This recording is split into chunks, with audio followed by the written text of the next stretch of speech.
You're trying to figure out a PCV system for your turbo LS vehicle and you don't want to spend a whole bunch of money to do it. I'm going to show you how I did it for cheap.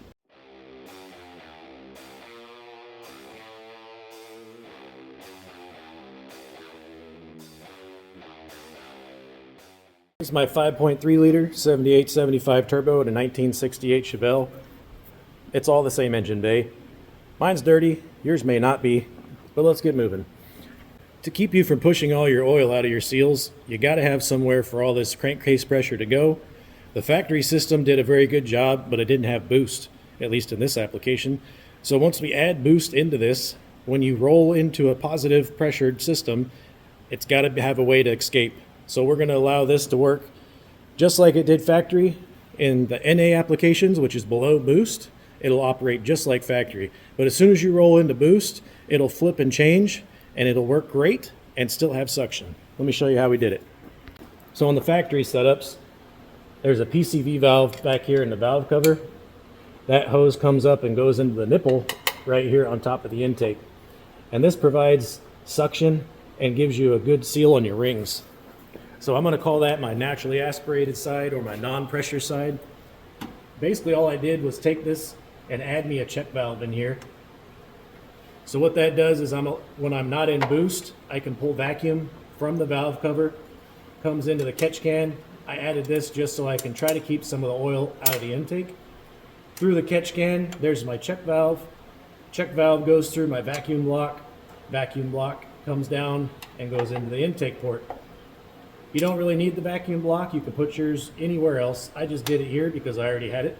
Into this PCV port back here, I just got a little threaded in adapter that had a negative, or had an AN10 male on it, and I ran me an AN10 fitting on here, AN10 hose, gets me into the catch can. Out of the catch can, I just went to 3/8 to the 3/8 check valve, into the vacuum manifold, and then back into the intake. Pretty simple, all off-the-shelf parts. I'll put links in the description. This catch can was like 20 bucks. The check valve was, I think, $10. It's one of those Evil Energy jobs where you can get a knockoff. And the fitting wasn't that much either. So when you're rolling into boost, you might have a lot of blow-by, you might have a little blow-by, depending on how you built your engine. But any of the blow-by that gets through and positive pressurizes the crankcase, you want to get out so it doesn't try to push out through your oil seals. All I did here was the oil filler. All I did here was tap into the oil fill. Got a 90-degree fitting for a 10 AN line. Ran me a 10 AN line all the way over here to my catch can. And then the catch can comes out and it goes into a bulkhead fitting right behind my turbo filter. So this system right here is always going to be sucking air in. Whether I'm in boost or not in boost, this thing's always spinning if the motor's on, so I should have a little bit of vacuum in here. I got a straight section right here, and then it goes into a filter down below the car. So this bulkhead fitting will always give me a vacuum. So even when I'm pushing a whole bunch of nasty crap out of here, I don't have to worry about it being vented because it's going to suck through the catch can and catch everything, and it's going to get sucked back in through the turbo. And I know everybody's going to say, well, you're just blowing oil into your turbo. Well, there is a light mist in there, yes, but that's due to the catch can inefficiency. I need to add some steel wool to it, but it's not dumping oil in the turbo. There's a minimal amount, almost like you'd put into an air tool. So with this setup, I was able to keep seal on my rings.